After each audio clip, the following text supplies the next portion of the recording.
razones por las que yo me vine aquí son bastante triviales, ¿no? Es decir, entre otras cosas porque había oído que la escuela era una buena escuela de ingeniería, también porque tenía amigos aquí en Suiza, porque había estado frecuentemente aquí y de algún modo tenía un nexo, ¿verdad? Más o menos estos son los motivos, no hay otros motivos particulares. Y de modo que me vine aquí, y ya te digo, me traje todo aquel bagaje de cosas que me habían enseñado y de cosas que había aprendido, que había visto y que ha sido realmente, que considero que fue una época muy, muy importante también de nuevo en mi formación y que en el fondo es de donde se viven los 20 primeros años de la vida de uno, ¿no?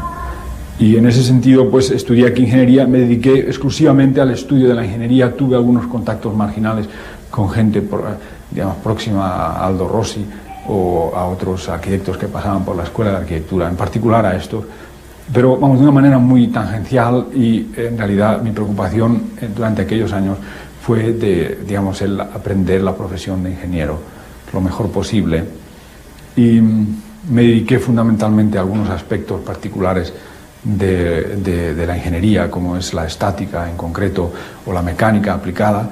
Y entonces, insisto en que fueron un tiempo bastante de estudio y de reflexión y además ligado a un contexto escolar que era muy diferente al que había tenido antes, es decir, mucho más autolimitado en sí mismo, en el sentido de decir que los programas estaban muy definidos, probablemente excesivamente definidos, y que entonces, de algún modo era prácticamente lo contrario de lo que había hecho hasta aquel momento. Entonces esto me sirvió también para ordenar las ideas que había recibido en su día en la Escuela de Arquitectura de Valencia, para ordenar todo aquel bagaje de conocimientos que había adquirido y para empezar, de algún modo a olvidar las rutinas, ¿no? Y a olvidar, los planteamientos a priorísticos que se traducen muchas veces de la enseñanza escolar. Y de algún modo incluso olvidarme de la arquitectura o de aquello que yo había entendido que era la arquitectura.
Il faut seulement faire un petit morceau.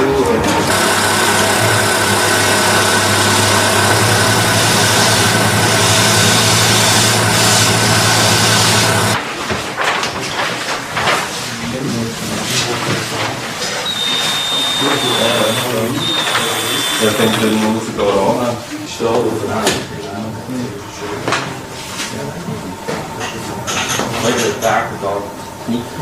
La manera más próxima de crear un organismo tridimensional que traduzca lo que tú quieres o lo que tú piensas como arquitecto es la maqueta. Quiero insistir, pero que la maqueta es una cosa también autónoma, es decir, yo creo incluso que la maquetería, la maqueta en sí misma es un arte, por lo menos yo considero que muchos o algunos de los maquetistas que trabajan para mí son auténticos artistas, ¿no? O al menos yo los admiro así, ¿verdad? En este sentido.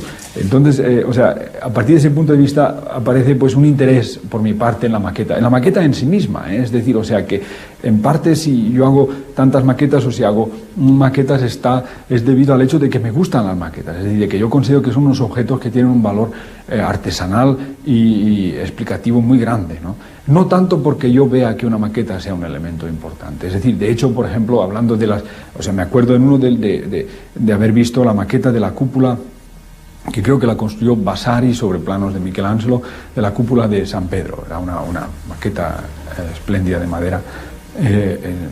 Evidentemente, la maqueta que ya es tan grande o sea, es demasiado pequeña para ser la cúpula, pero tan grande que casi es un armario, ¿no? Entonces uno cuando ve aquella maqueta piensa mucho más en un armario que en la cúpula, ¿no? Quiero decir, o sea, esto por decir, o sea, calidades intrínsecas, ¿no?, de estos objetos.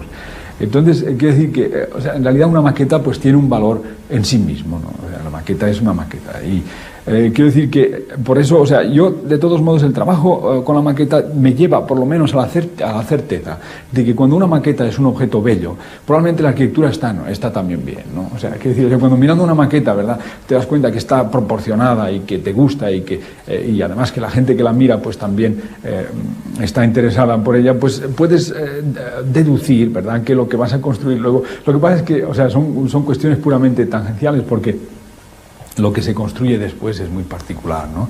Y depende muchísimo de otros factores, ¿verdad? O sea, depende de otros factores fijos como son la luz, la situación, depende de la ejecución, quizá, o sea, la ejecución. Y esta es la ejecución que yo considero tremendamente importante, es decir, la parte ejecutiva de la obra, la vigilancia y aquella gente que la construye. ¿Me entiendes? Que yo creo que en general están bastante subestimados, ¿verdad? O sea, todo el aparato constructivo y todos aquellos que participan en la construcción de una obra.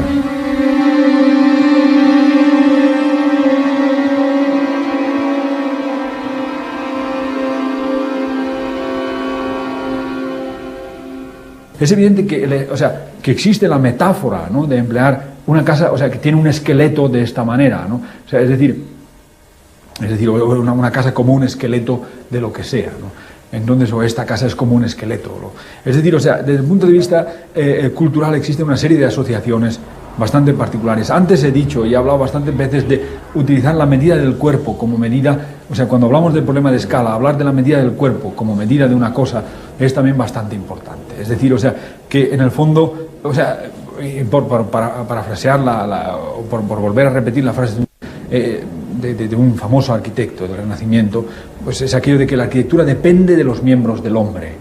Es decir, que todo el problema anatómico, desde la proporción hasta el tamaño de una cosa, hasta la relación entre la persona y el espacio y lo grande que es en relación a un objeto, como yo decía, la cúpula de Michelangelo en modelo pues es un armario, en cambio en realidad es un gran espacio, un grandísimo espacio. La cúpula del Brunellesco es mucho más interesante como forma exterior que como espacio interno. ¿Me entiendes? Es decir, en el perfil de la ciudad, la cúpula de Brunelleschi es mucho más importante que el espacio que cierra en sí misma. Es decir, o sea, todos los problemas de tamaño, ¿me entiendes?, en relación a una ciudad, es decir, hacer un objeto que es tan grande, que se puede ver desde cualquier sitio de la ciudad, es ya un gran gesto, ¿no?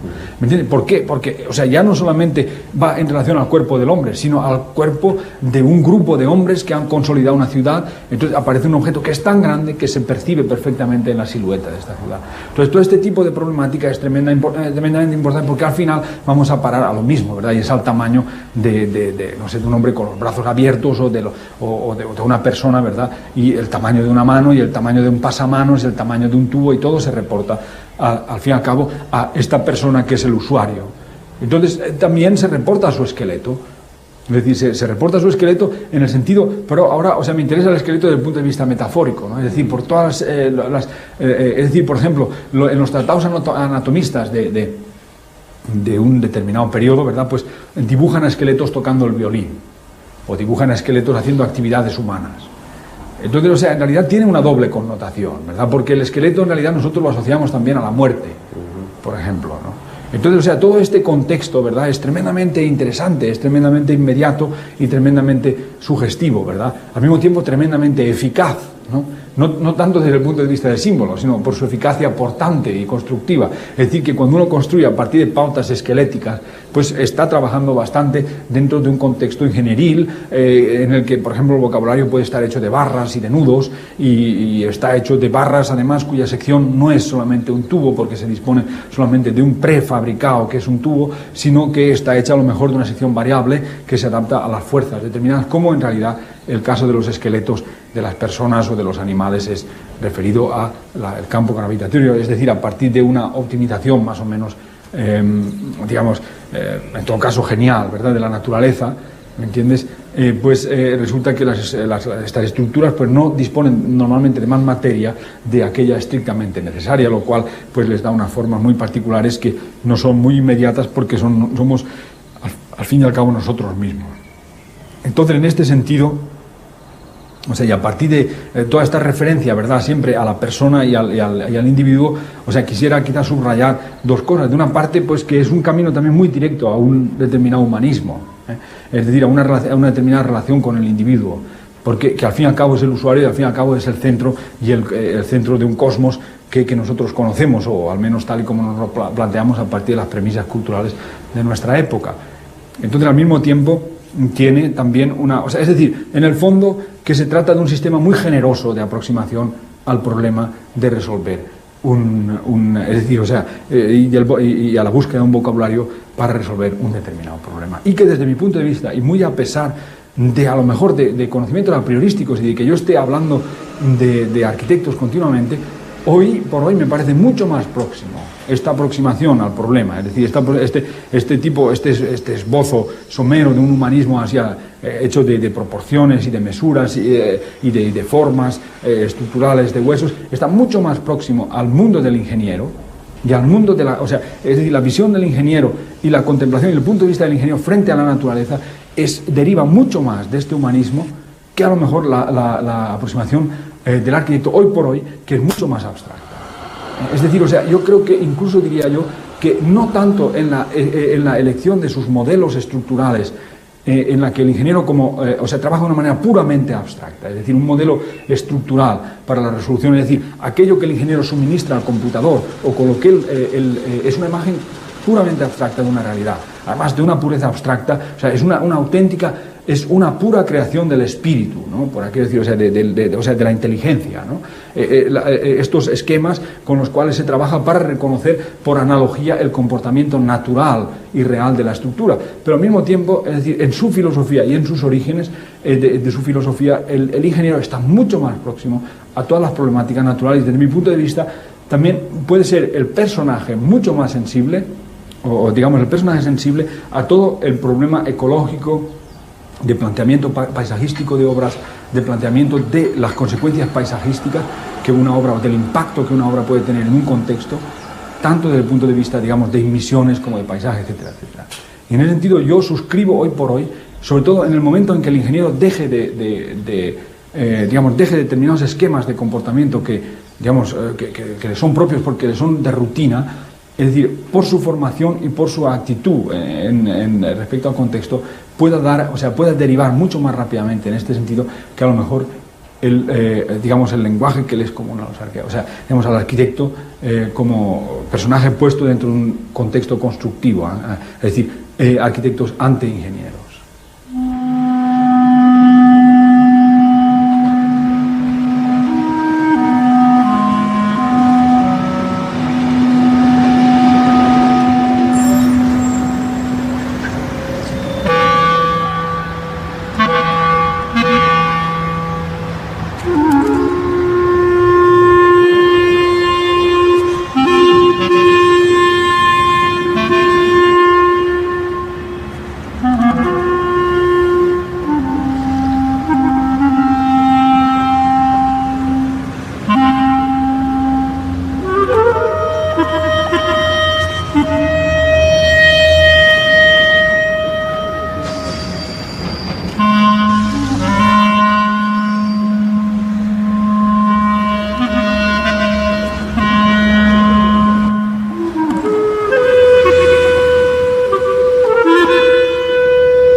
Yo creo que del mismo modo que el puente, por ejemplo, entra, o sea, como objeto dentro de una polémica y dentro de un contexto, y hoy no se trata de hacer el puente más barato, ni se trata de hacer el puente más insignificante, ni se trata de hacer el puente de construcción más rápida, sino se trata de hacer el puente, ¿verdad? Pues entonces resulta que es difícil no darse cuenta tampoco que hay nuevas exigencias, es decir, que un puente no puede hacerse como se ha hecho hasta ahora, sino que la demanda parte de la administración o aquellos que financian los puentes, está también cifrada en hacer puentes interesantes, es decir, en identificarse en aquella obra como si fuese una sala de conciertos, un auditorio o lo que sea, o como si fuese, entonces, como obra pública que luego va a representar la imagen de aquellas obras construidas en un determinado periodo. Entonces, en este sentido, es evidente que, no queriendo entrar en la polémica de ingeniero o arquitecto, es evidente que aparecen nuevas exigencias, es decir, que se quiere hacer puentes más bonitos, ¿no? Que se quiere hacer puentes más de acuerdo con un paisaje, más integrados, y esto o sea, establece nuevas exigencias a los diseñadores. Es decir, no se puede ya más recurrir a los ejemplos obviamente conocidos de vigas de este tipo, aquel, o no se puede recurrir digamos, a este o aquel modelo que ya se ha hecho, sino que hay que reinventar según el sitio y según la necesidad, utilizando incluso, o sea, aquellos elementos constructivos que se habían utilizado antes, pero utilizándolos de una manera, digamos, más de acuerdo con el contexto, por aquello de conseguir una obra más interesante. Del mismo modo como los arquitectos lo harían también planteándose una sala de conciertos. Entonces, probablemente en este sentido notamos quizá un desplazamiento del interés por parte de los arquitectos hacia cosas técnicas y un desplazamiento también del interés y de la exigencia por parte de los ingenieros hacia valores estéticos en su propia obra.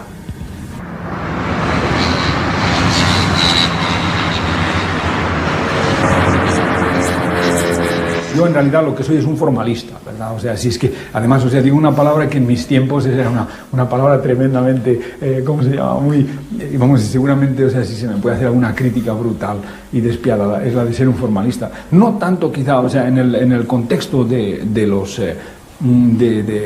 digamos, del trabajo en el contexto ingenieril, ¿verdad? Porque el trabajo, o sea, como ingeniero está muy limitado por unos aspectos muy concretos del problema, y es por eso quizá también que me muevo con bastante comodidad dentro de este contexto, porque de algún modo me exime de la duda de si escoger una cosa más complicada que otra, ¿no? Porque en general la duda cae siempre por la cosa más sencilla, ¿no? Pero es decir, la solución cae siempre por la cosa más sencilla. Pero en todo caso, es decir, o sea, la aproximación, o sea, la búsqueda de una poética que viene del hecho plástico y el pretender que edificios pueden ser como grandes esculturas, ¿me entiendes? Esto es una ambición callada, ¿verdad? Y digamos un poco, digamos que a lo mejor trasciende en algunos y en otros no trasciende en algunas obras, ¿verdad? Pero es muy, o sea, digamos, es muy propia de las cosas que me preocupan y que me interesan. Es decir, que en el fondo es el concebir la arquitectura como un hecho plástico, la ingeniería como un hecho plástico y la escultura como un hecho plástico, aunque autónomos, ¿me entiendes? Y particularmente los dos primeros con relación a la escultura. Pero, digamos, o sea, tremendamente, o sea, en todo caso, digamos, a todos ellos concebidos como hechos puramente plásticos.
Existen por naturaleza muchos elementos móviles, puertas, ventanas, cortinas, persianas, e incluso mobiliario, ¿no? Y por eso se le llama móvil vamos a decir, por el mobiliario, ¿verdad? Entonces resulta que el hecho en determinados, en algunos, o sea, digamos, cajones, elementos de mobiliario, casi siempre, o sea, elementos, digamos, un poco ínfimos o secundarios, pero que tienen en sí mismo el germen, ¿no?, de todo el problema de la movilidad. Es decir, son, por ejemplo, una fachada con las ventanas abiertas o con las ventanas cerradas pueden ser dos fachadas diferentes, ¿no? Esto es un hecho interesante, digamos, al menos un pensamiento muy, muy provocador, ¿no? ¿Me entiendes? Una casa con las ventanas, digamos, una fachada que puede transformarse, por ejemplo, que puede ser durante el día de una manera y durante la noche de otra. Evidentemente, o sea, tiene también mucha relación con un aspecto contemplativo del edificio, es decir, con la actitud de interpretar en el edificio la forma permanente y perenne, por ejemplo, del castillo medieval, o de ver en el edificio la forma variable que se puede cambiar, como la tienda de circo, ¿no?, que se lleva de un sitio a otro y tal, y se le pinta de otra manera o lo que sea. Entonces, en este sentido, o sea, existe un elemento intermedio que tiene una naturaleza en sí misma y que no tiene tanto que ver con la movilidad o con la permanencia y tal, como por el hecho de tener que ser necesariamente móvil per se. Entonces todo esto lleva, digamos, en sí mismo y desde el punto de vista puramente estricto y funcional, a descubrir una serie de posibilidades, ¿no? Puertas, grandes puertas que se transforman y se convierten en voladizo, por ejemplo, o puertas que se pliegan y en estado plegado pues tienen al menos tanta entidad como cuando están cerradas, porque incluso cuando están cerradas se renuncia a su calidad de plano y se le da también una forma plástica, por así decirlo, buscando siempre el recurso de un elemento que nos es bastante conocido, que son todas, digamos, sobre todo en la plástica moderna, ¿verdad? Desde Naum Gabo hasta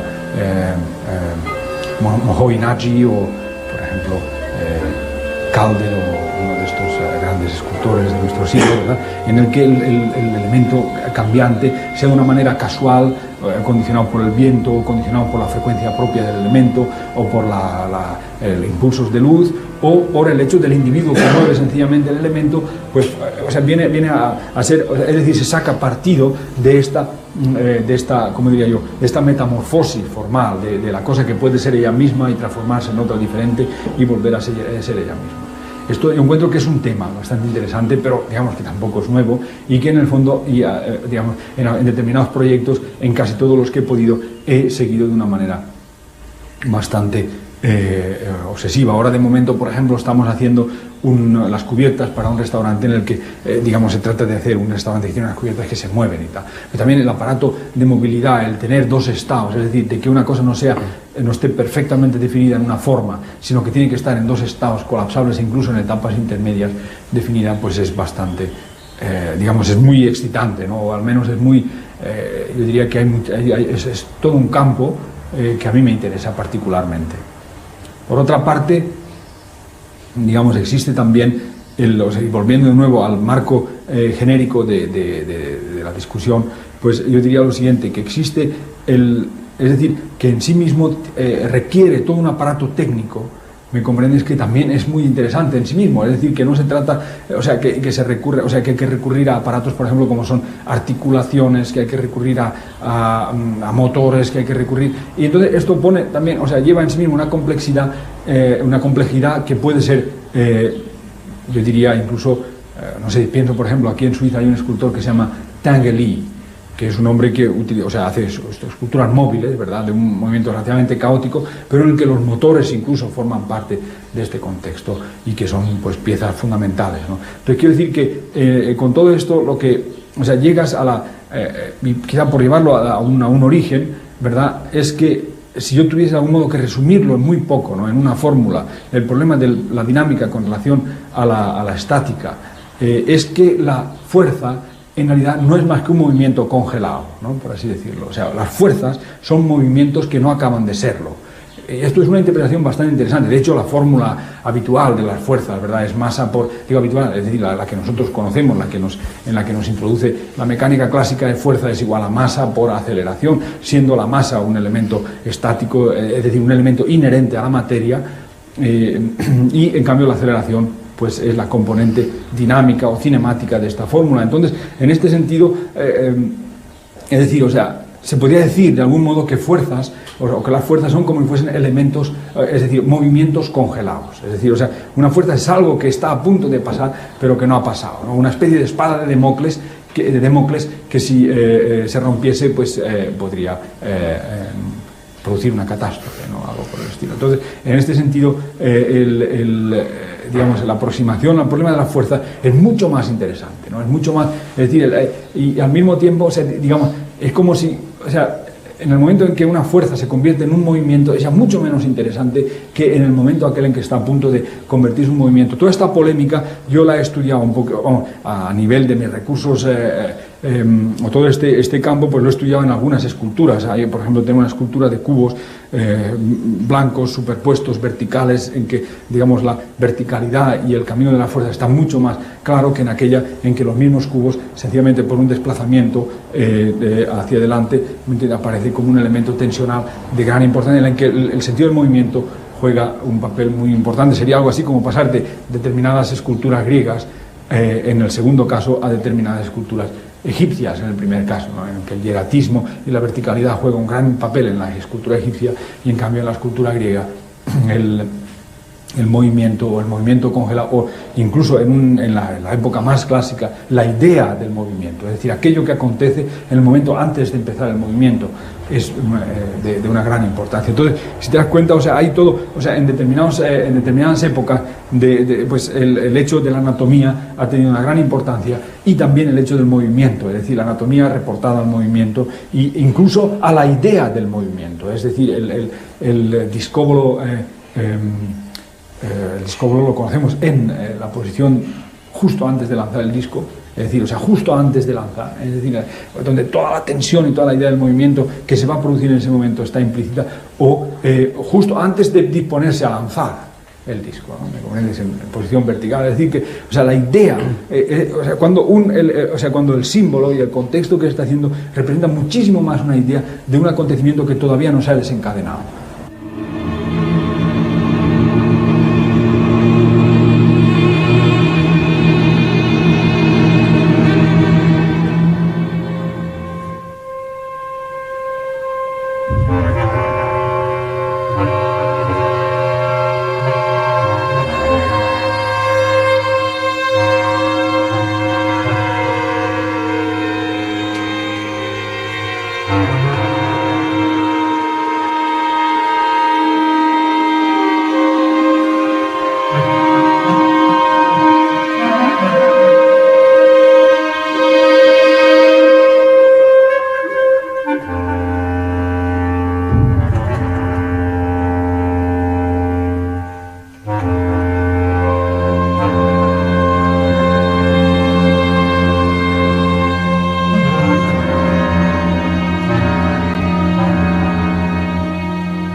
Fíjate que antes hablábamos de las palabras de obsesión, esqueleto, ahora hablamos de inquietud, de inseguridad, y yo creo que al fin y al cabo también me gustaría que de esta conversación trascendiese un poco la idea esa, ¿verdad? De que nosotros podemos hablar en términos puramente ortodoxos, ¿verdad? De kilos, de pesos, de medidas, de centímetros y de milímetros, y que podemos hablar pero también de inseguridad, de obsesión, de movimiento, de calidades muy circunstanciales y además muy ligadas digamos, a un estado de discusión que nada tiene que ver con la ortodoxia priorística de la técnica, muy a pesar de ser elementos que son, yo diría, si no son hijos, por lo menos son nietos de un pensamiento técnico, digamos, que nos es común, ¿no? Y que pertenece a nuestro bagaje cultural. Si de algún modo el trabajo como arquitecto o como ingeniero puede tener alguna trascendencia, no es tanto en la actividad como arquitecto o como ingeniero en sí mismo, concebido como una profesión, sino a través de las ideas que, como arquitecto o como ingeniero, a través de aquellas sensaciones que se es capaz de transmitir. Porque en realidad las obras, como yo decía también al principio, son como si fuesen cartas, ¿no? O sea, es decir, en realidad tienen un contexto y además son tan eficaces desde el punto de vista de transmisión como lo puede ser un cuadro o una escultura. ¿Me entiendes? O sea, es decir, que una obra construida por un arquitecto en su contenido, ¿me entiendes?, puede enviar un mensaje del individuo que lo ha proyectado, que lo ha pensado, pero, o sea, intocado y completamente, yo diría, perfectamente legible a lo largo de los siglos. Es decir, cuando vamos a ver Santa María del Fiore, al máximo es más expresiva que en su tiempo, ¿no? Digamos, ¿me entienden? O sea, comprenden, o sea, que quiero decir, este entendimiento de la profesión del arquitecto, del ingeniero, del mismo modo que un pintor o un escultor entiende su profesión, yo encuentro que es muy importante. Aunque no siempre un arquitecto o un ingeniero puede trabajar como un pintor o un escultor, aunque nosotros nos encontramos, tanto arquitectos como ingenieros, dentro del último arte por encargo. Esta es la gran cosa, es decir, que muchas de las servidumbres de nuestra profesión vienen porque nosotros somos representantes de aquella rama de artistas que trabajaban por encargo, como cuando a un pintor se le encargaba un cuadro y decía 25 cabezas, 34 manos y 25 pies y tantos metros cuadrados de azul, que en el Renacimiento pues costaba muchísimo, ¿verdad? Y tantos de dorado. Entonces todas estas, o sea, los encargos, las hojas de encargo, o por ejemplo el caso de Damián Forment, ¿verdad?, que para cobrar su retablo en el monasterio de Poblet tuvo que sudar una barbaridad porque porque tenía un poco menos figuras de las que tenía en el contrato y porque la piedra no era de Gerona sino que era de Tarragona o algo así, ¿no? Y en realidad es una obra importantísima del Renacimiento español. Yo diría que es una de las la gran escultura del Renacimiento español.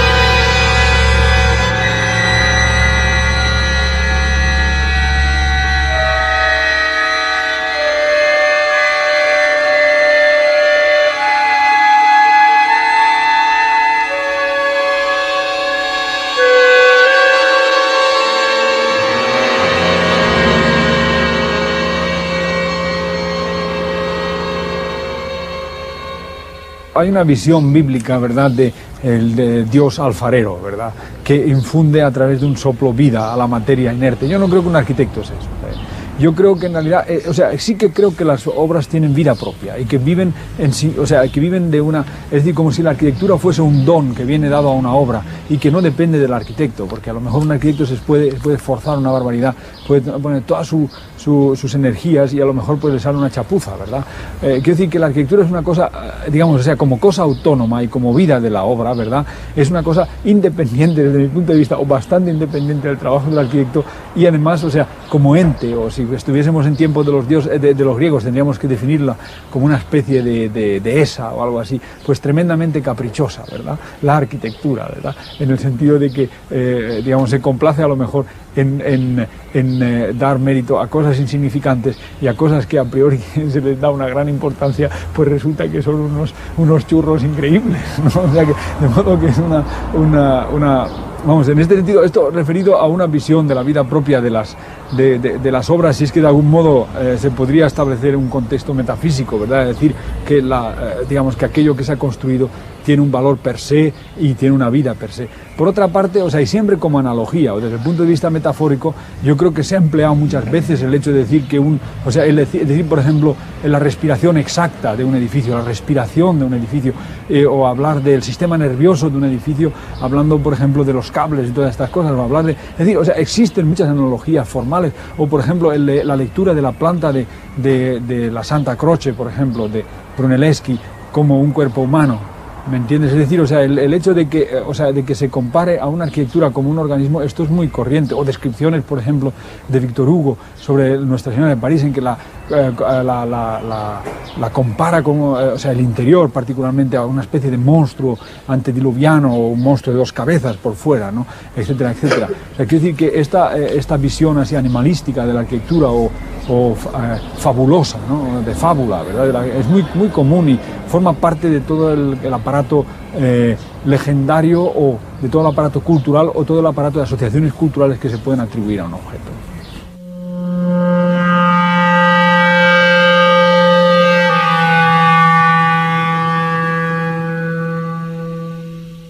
Se trata de buscar una especie de vocabulario lo más personal posible para que me sirva a mí, ¿me entiendes?, para expresar de la manera, con un estilo lo más personal posible, aquellas cosas que me preocupan personalmente. O sea que en el fondo, es decir, o sea, refiriéndolo a mí mismo, ¿no?, refiriendo a mí mismo, es evidente que hay una búsqueda por un estilo personal. De todos modos, yo creo que, es decir, o sea, lo importante no es tanto mi actitud como la obra en sí misma. Por eso me encuentro conveniente el elemento que he anotado antes, de que, es decir, la arquitectura como ser viviente, o sea, o como organismo vivo, es una cosa autónoma e independiente del arquitecto. Incluso yo creo que no solamente depende del arquitecto, sino que depende también del propietario y que depende del constructor, en igual manera incluso. O sea que diría yo que hay que desligar, ¿verdad?, este fenómeno del arquitecto y la arquitectura, en el sentido de que a lo mejor, y muy a pesar de que yo continúo a insistir que la satisfacción personal que yo tengo es aquella de buscar un lenguaje personal y un estilo personal, o de hacer traducir mis ideas en mis obras, yo encuentro las obras como tales, como desligadas, y encuentro mi aportación a la obra relativamente dentro de un contexto, incluso diría yo hasta incluso relativamente modesta, ¿verdad?, solamente a nivel genérico, ¿no?, a nivel de idea, a nivel de desarrollo de la idea, etcétera, etcétera, pero encuentro que existen muchos elementos que no dependen tanto de mí y que dependen muchísimo de la obra en sí misma.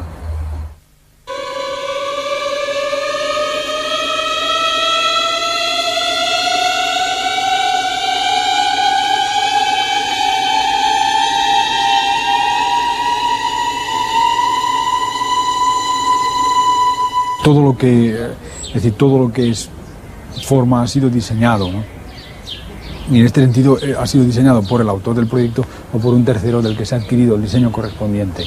En el caso del Taburetli era una ocasión, ¿verdad?, realmente para entrar mucho en detalle dentro de entre otras cosas por la pequeña escala del objeto, ¿verdad? Es decir, que tratándose de un objeto de una superficie muy pequeña y tratándose de un objeto de poco, o sea, muy pequeño, ¿verdad?, pues era para mí, digamos, muy atractivo el poder desarrollar en la medida porque hay muchas cosas, por ejemplo, allí que no he desarrollado yo y que me eran dadas, pero vamos, o sea, que mi intervención quería tener un espectro un poco más amplio y pasar desde el guardarropa hasta el pomo, hasta el pasamanos, hasta las puertas, hasta no sé, los armarios, etcétera, etcétera. O sea, esto es importante, es decir, es muy importante el llevar una cierta disciplina de diseño. Tengo que decir que en algunos proyectos, por ejemplo, soy tremendamente, ¿cómo diría yo? O sea, tremendamente restrictivo, ¿no? En el sentido de decir, por ejemplo, solamente 2 materiales, acero y hormigón, y nada más, ¿no? A lo mejor un pavimento de granito, pongas por caso, pero vaya, o sea, resolver todos los problemas con 2 materiales. Y debe ser muy interesante también hacerlo con un solo material, cosa que no he probado todavía hasta ahora. Es decir, sí, lo he probado una vez en el pabellón de cemento entonces quiero decir que en el fondo es, o sea, hay un elemento de disciplina, o de disciplina de estilo que se puede controlar perfectamente a través de la elección del material y de la elección, también decir, solamente un solo material.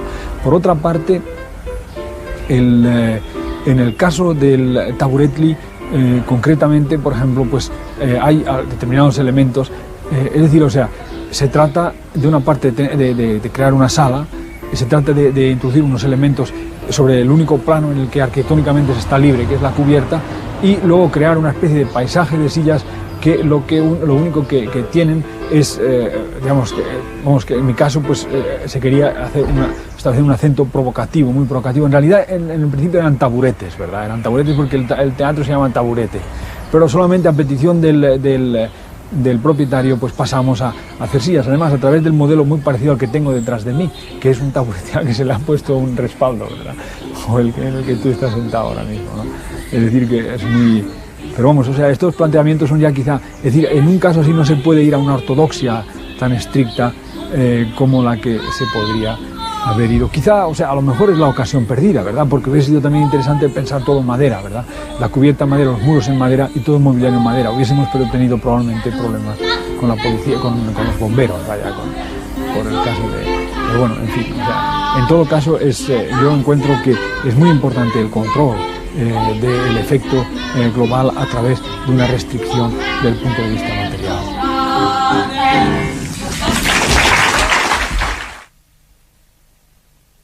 La idea era de crear una especie de, una forma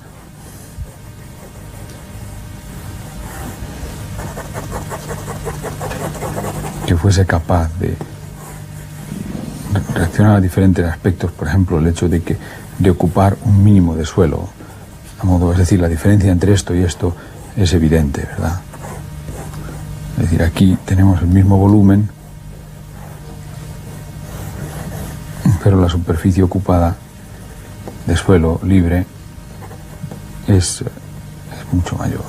Es decir, que en el caso segundo, es decir, que si comparas esto con esto de aquí, para la misma propiedad, con el mismo volumen, ¿verdad? Realmente es diferente, ¿no?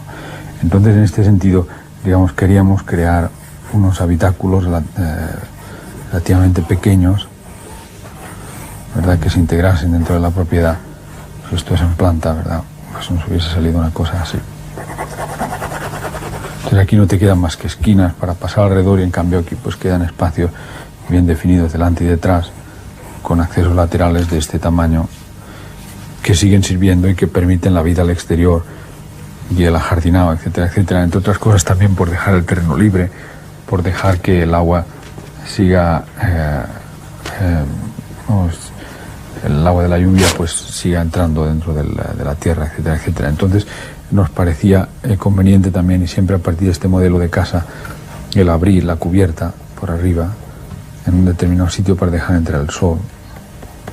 También abrir aquí delante una especie de terraza que permitiría de nuevo la entrada de la luz, y aquí también en esta parte posterior abrir para dejar entrar la luz. Es decir, que también la idea de ventana como elemento vertical, como la conocemos normalmente, pues también viene cuestionada aquí por una serie de aberturas en la cubierta que se articulan fundamentalmente alrededor de la escalera que va subiendo.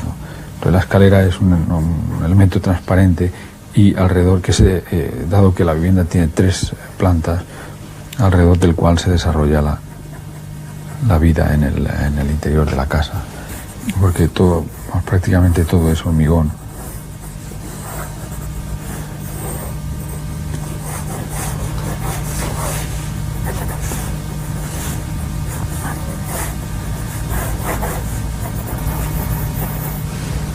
De modo que están hechas con elementos prefabricados. Y estos son unos grandes ventanales, ¿verdad?, que dan luz a los espacios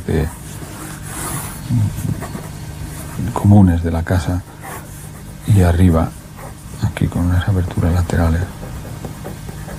Digamos, la casa es un elemento muy compacto y que se reproduce, digamos, es decir, o sea, aparece alineado junto a otros. En cierto modo, digamos, digamos, hay una cierta similitud con determinadas formas de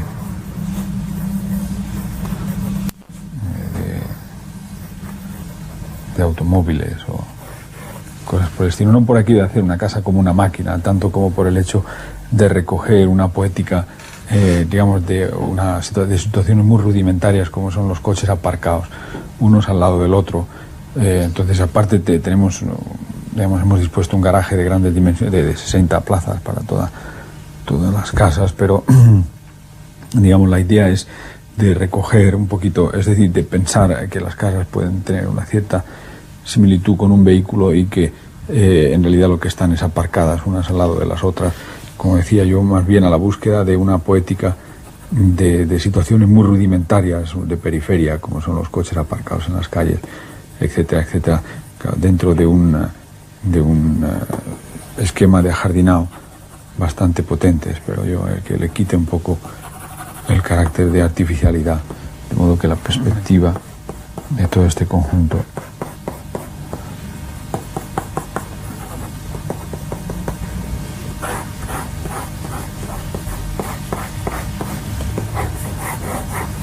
es así.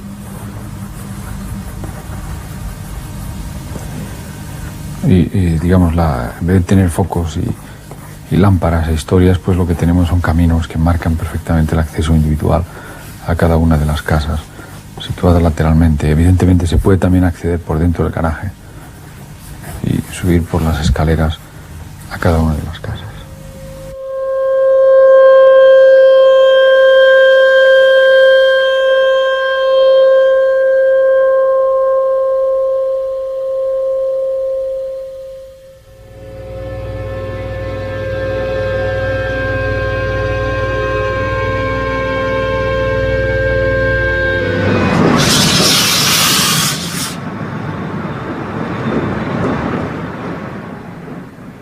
Lo peor que le puede pasar a un arquitecto es hacer un edificio que no funcione, ¿verdad? O sea, que los edificios tienen que funcionar todos y además muy bien, ¿no? Sí puede ser. O sea, que el funcionamiento es vital, ¿verdad? O sea, que yo diría que es una premisa que hay que cumplir y además hay que cumplirla siempre.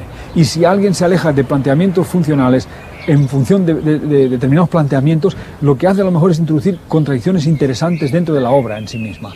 Pero vamos, o sea, todo está limitado. Es decir, que en ese sentido, quiero decir que, por ejemplo, pues el planteamiento de la profundidad de los despachos, o el planteamiento de la relación corredor-despacho, o el planteamiento de las superficies, el porcentaje de superficie utilizable con relación a superficie de servicios, o planteamientos que diría yo de índole económica, ¿no? Es decir, cuánto puede costar este edificio y cuánto va a costar al metro cúbico, o cuál es la flexibilidad de la que se dispone para poder entrar en una conjetura de costos y todo esto.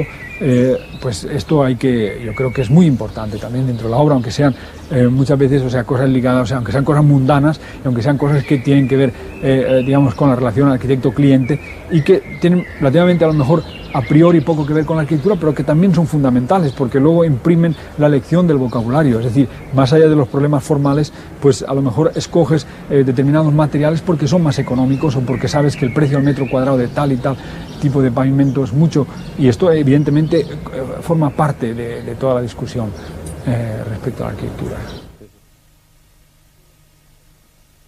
¿Qué es lo que han hecho muchos arquitectos hasta ahora? Es decir, ¿cuál es la imagen que se tiene del arquitecto, ¿verdad? ¿Es el arquitecto un artista o no es el arquitecto un artista? Mucha gente se escandalizaría, ¿verdad? Diría, el arquitecto es un artista, ¿verdad? El arquitecto es un señor que firma y cobra, ¿verdad? Y hace unos planos y tal, y salen los bloques y los pisos estos, ¿verdad? Y tiene tantas viviendas por planta y tantos pisos por metro cuadrado y cosas de estas, ¿verdad? Esta es la imagen que desgraciadamente se tiene del arquitecto y que, digamos, que está perfectamente, digamos, enmarcada, además con acontecimientos a nivel geográfico. Por ejemplo, véase la Costa Blanca, o véase la Costa del Azar, o véase la Costa Brava, o véase toda la costa mediterránea en general, ¿verdad? Está plagada de estas intervenciones, estas pequeñas cacas que los arquitectos han ido poniendo un poco en todas partes, grandes, altas, anchas, largas, etcétera, etcétera, y que han ido plagando. Claro, evidentemente yo creo que en este sentido pues habría que hacer una pausa y decir, ¿es esto un arquitecto o no es esto un arquitecto? Yo no quiero entrar en esta discusión. En todo caso, yo diría que mucha de esta arquitectura, particularmente pienso a sitios como Peñíscola, que conozco bastante bien, es decir, en este caso la intervención constructiva ha sido, ha sido depredadora hasta niveles exagerados, hasta niveles de una, diría yo, de una degradación del paisaje que llega hasta, hasta niveles irrecuperables. En este sentido, digamos, yo nunca me he identificado y espero, nunca identificarme con este tipo de imagen de la profesión. En cambio, sigo considerando que el arquitecto es el último artista o uno de los últimos artistas por encargo. Es decir, que sigo considerando y defendiendo con vehemencia el arquitecto como artista, ¿verdad? Es decir, la profesión, o la arquitectura como arte y el arquitecto como artista. Y sigo considerando que además la arquitectura es un arte social y es un arte que está al alcance de todo el mundo y que se puede hacer arte en las viviendas subvencionadas más sencillas o en un palacio. O se puede hacer arte en la calle, que todo el mundo puede acceder, puede tocar y puede palpar y puede ver y puede sentir, y es patrimonio de todo el mundo. De todos, en este sentido, y son arte las plazas, y son arte los espacios públicos. Porque el arte no tiene necesariamente que estar en los museos, porque el museo es un invento, del siglo XIX, no es muy antiguo, ¿no? Quizás del siglo XVIII, no sé cuándo, pero eso no es muy antiguo, ¿verdad? La colección, el museísmo viene más bien, además, a través de por otros caminos, ¿verdad? La idea del coleccionismo y el museísmo tiene que ver, entendido como lo entendemos hoy, a pesar de que los museos sean gratis, es un producto de una burguesía muy selecta, ¿verdad? Que se hace sus propios gabinetes de estampas, de pinturas, de cuadros o incluso de raridades, ¿verdad? Que luego se convierten en museos de arte, de pintura, etcétera, etcétera, con el tiempo que se convierten en museos de ciencias naturales o lo que sea. Pero me refiero que, la interpretación museística que tenemos y la asociación de museo a arte no tiene por qué subsistir. La arquitectura y también la ingeniería, ¿no? Como arte, entendido como arte de la construcción, resulta que son unos elementos que nos permiten romper con una facilidad extraordinaria ese prejuicio.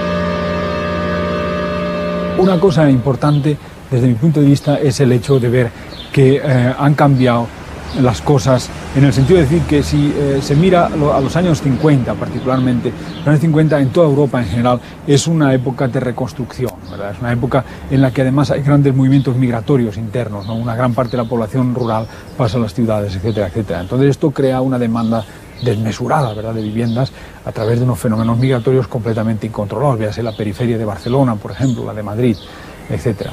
Entonces, en este sentido, evidentemente, privaba la necesidad. Y yo comprendo que una ideología de índole funcionalista, puramente funcionalista, ¿verdad?, y de relación, coste-provecho, ¿verdad?, pues tenía muchas posibilidades de establecerse como la ideología del momento. En cambio, yo creo que hoy aparecen otras necesidades completamente diferentes y otros planteamientos. Por ejemplo, de orden, ¿qué te digo?, de orden ecológico, ¿verdad? Es decir, es impensable, yo puedo imaginar que haya alguien que pueda justificar ecológicamente todas las porquerías que se han hecho a lo largo del litoral mediterráneo, ¿verdad? Y estas torres absurdas y este Benidorm y todas estas cosas que todos sabemos, ¿verdad? Esto me parece, habría que tener mucha jeta, ¿no?, para entrar en cuestiones ecológicas y decir que aquello, que el impacto ambiental de esas monstruosidades sea de algún modo aceptable, ¿no? Entonces, claro, es evidente que hoy hay otros planteamientos que privan, o deberían haberlos, o al menos es una invitación a la autoridad y a aquellos el plantearse estas cosas. Hay también un impacto dentro de un contexto cultural. Una de las buenas cosas de los últimos 10 años o de los últimos 15 años ha sido todo el interés que ha aparecido acerca de la ciudad histórica, el reconocer la ciudad como tal, el saber que las ciudades y los ríos tienen que ver, que el río estaba antes que la ciudad y que si la ciudad se construye ahí es porque había un río. Véase, por ejemplo, el caso de Valencia, ¿verdad? La absurdidad de transformar el río que ha configurado la ciudad, ¿verdad?, de transformarlo en un parque, y esto desde mi punto de vista hoy es completamente, ¿cómo diré? No se es posible responsabilizar, es una cosa que está fuera completamente de lugar y de los planteamientos. De hecho, por ejemplo, junto a Valencia se ha luchado por convertir en un parque natural la Albufera, justo al lado de la ciudad, ¿verdad? Es decir, con los mismos criterios y con los mismos puntos de vista que se ha convertido el río en un parque, se podía haber convertido la Albufera en 3 o 4 estadios, 2 pistas de patinaje y un hipódromo y muchísimos apartamentos y algunos arrozales también. Entonces, quiero decir con esto que esta contradicción, estos dos hechos contradictorios de los que yo estoy hablando ahora mismo, uno la Albufera y otro el río, pues son un poco, te hacen ver que estamos en una época en que los planteamientos están cambiando, en que la calidad formal de la obra va a ser, o debe de ser al menos tan importante, y su relación con el ambiente, su impacto ambiental, como la discusión coste-uso. Y a lo mejor, pues si tenemos suerte, volveremos a ver puentes de Alcántara y volveremos a ver puentes de Mérida y volveremos a ver puentes romanos, ¿verdad?, otra vez, y volveremos a ver obras hechas no con la perspectiva de 50 años o de una generación, vista como muchísimas viviendas subvencionadas que se construyeron probablemente así porque no había otro modo de hacerlas, sino veremos obras hechas con una proyección histórica de la gente que las construye hoy, no para ellos, ni para sus nietos, ni para sus bisnietos, sino para la gente que vendrá 500 años después, como las catedrales, como los pretiles del río Turia y los puentes del río Turia.